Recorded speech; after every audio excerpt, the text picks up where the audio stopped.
সালামু আলাইকুম। বিডিআর হত্যাকাণ্ড বাংলাদেশের ইতিহাসে খুবই ন্যাক্কারজনক একটা অধ্যায়। তো সেই অধ্যায়টা নিয়ে আমরা দেখলাম যে গেল কয়েক মাস যাবৎ সাংবাদিক ইলিয়াস তিনি কাজ করছেন। ইভেন অনেক বিডিআর সদস্যকে মিথ্যা মামলা দিয়ে জেলে রাখা হয়েছে। আর এটা ব্যাপারে ইনভেস্টিগেশন, ভারতের রয়ের কানেকশন, আমাদের সেনাবাহিনীর কিছু কর্মকর্তাদের কানেকশন সহ নানান তথ্য দিচ্ছেন আমাদের সাংবাদিক ইলিয়াস। আর এটা নিয়ে আপনারা জানেন যে কমিশনও গঠন হয়েছে। বাট আজকে আমাদের সেনা প্রধান তিনি যে বক্তব্য দিয়েছেন, এটা কোথাও না কোথাও সাংবাদিক ইলিয়াস সহ যারা এই বিষয়টা নিয়ে কাজ করছেন তাদেরকে একটা হুঁশিয়ারি বার্তা দিয়েছেন। স্বাভাবিক শান্ত স্বভাবের একজন মানুষ হচ্ছেন আমাদের সেনাপ্রধান জেনারেল ওয়াকারুজ্জামান। তো বাংলাদেশের সার্বিক পরিস্থিতি নিয়ে কথা বলার পাশাপাশি আজকে তিনি বিডিআর নিয়ে খুবই স্পষ্ট একটা বক্তব্য দিয়েছেন। তিনি বলছেন যে একটা জিনিস আমাদের মনে রাখতে হবে, এই বর্বরতা কোনো সেনা সদস্য করে নাই। সম্পূর্ণ ঘটনাটা বিডিআর দ্বারা সংগঠিত, মানে আজকের যারা বিজিবি, ফুল স্টপ। এখানে কোনো ইফ এবং বাট নাই। এখানে যদি ইফ এবং বাট আনেন, এই যে বিচারিক কার্যক্রম এতদিন ধরে হয়েছে, 16 বছর 17 বছর যারা জেলে আছে তারা কনভিক্টেড, সেই বিচারিক প্রক্রিয়া ব্যাহত হবে। এই জিনিসটা আমাদের খুব মনে রাখা প্রয়োজন যে এই বিচারিক প্রক্রিয়াকে নষ্ট করবেন না। যে সমস্ত সদস্য শাস্তি পেয়েছে তারা প্রত্যেকেই শাস্তি পাওয়ার যোগ্য। এখন আমরা যতদূর সাংবাদিক ইলিয়াসের অবস্থান দেখছি এবং সেনাপ্রধানের অবস্থান দেখছি, দুইজনের জায়গা থেকে দুইজন সাংঘর্ষিক বক্তব্য দিয়েছেন। সেনাপ্রধান তিনি তার জায়গা থেকে বক্তব্য দেওয়ার পর সাংবাদিক ইলিয়াস তিনি আবার পাল্টার একটা রিয়েকশন দিয়েছেন। তার ফেসবুক পেজের একটা পোস্টে তিনি লিখছেন যে আপনার বক্তব্যটা ছিল এরকম: নিজেরা চুরি করবা, নিজেদের বউদেরও ধান্দায় নামায়ে টাকার ভাগাভাগি নিয়ে মারামারি করবা, মরবা, সব দোষ বিডিআরের। Wait loading. বুঝতে পারছেন?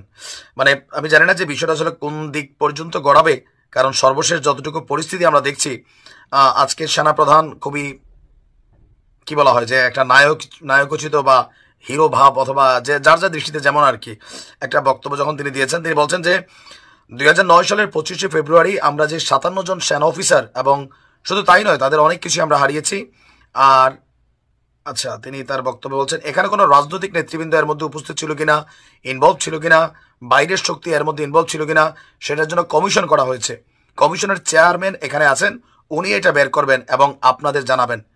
বটম লাইন হচ্ছে যে এই সমস্ত আমাদের এই চৌকস সেনা সদস্য যারা প্রাণ হারিয়েছেন তারা তৎকালীন বিডিআর সদস্যদের গুলিতেই প্রাণ হারিয়েছেন। আমরা নিজেরা এসব জিনিস নিয়ে অনেক ভিন্নমত পোষণ করেছি। কেউ এই জিনিসটাকে ভিন্ন খাতে প্রবাহিত করার চেষ্টা করছি, সেটা আমাদের জন্য মঙ্গলজনক হবে না। সাংবাদিক ইলিয়াসের তদন্তের কারণেই কিন্তু বিডিআর হত্যাকাণ্ডের ইস্যুটা আবারও সামনে আসছে।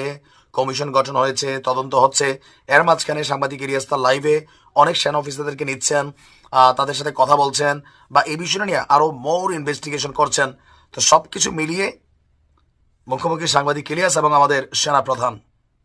এই পিলখানা হত্যাকাণ্ডে প্রকৃত সত্য আসলে কে সামনে আনবে, সময় বলে দিবে। আমরাও দেখতে চাই এটার শেষ কোথায়। ভালো থাকুন। আমাদের সেনাপ্রধানের আজকে কিছুক্ষণ আগে দেওয়া বক্তব্যকে কেন্দ্র করে নানান মিশ্র প্রতিক্রিয়া তৈরি হয়েছে। কথা বলার ভাব দেখছেন? ইয়েস, একজন সেনাপ্রধান হিসাবে এই ভঙ্গিতে কথাটা আমার কাছে খুব ভালো লাগছে। একটা মানে কি বলা, যেটা পার্সোনালিটি শো আপ হয়েছে। জেনারেল ওয়াকারুজ্জামান এতদিন যারা ওনাকে খুব নরম মনে করছিলেন আর কথায় কথায় গালাগালি করছিলেন, সামনের দিনে সবার কপালে শনি আসতে যাচ্ছে। বলে দিয়েছেন, ভাই আমি সতর্ক করে দিছি, এরপরে যদি কোনো কিছু ঘটে আমাকে বলতে পারবেন না যে আমি সতর্ক করি নাই। কি ঘটতে যাচ্ছে? কেউ বলছেন যে সামরিক শক্তির অভ্যুত্থান হবে, আবার সেনাবাহিনী ক্ষমতা গ্রহণ করতে পারে। কেউ বলছেন যে না, এটা সরকারকে একটা চেতাবনী দেওয়া হয়েছে যে সরকার যেন অতি দ্রুত নির্বাচন দিয়া রাজপথকে কন্ট্রোল করে বা জনগণের নিরাপত্তা নিশ্চিত করে। নানানজন নানান বক্তব্য দিচ্ছেন, রাজনৈতিক দলগুলোকে হুঁশিয়ারি দেওয়া হয়েছে। দর্শক, একটু আগে আমাদের সেনাপ্রধান বলছেন যে আমি সতর্ক করে দিচ্ছি, পরে বলবেন যে আমি সতর্ক করিনি।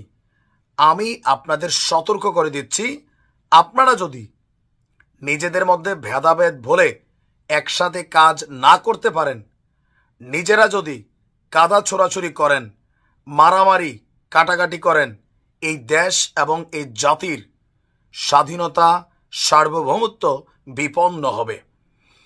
তো এটা কেন তিনি বলছেন যে আমি আজকে বলে দিলাম, নইলে আপনারা বলবেন যে আমি সতর্ক করি নাই।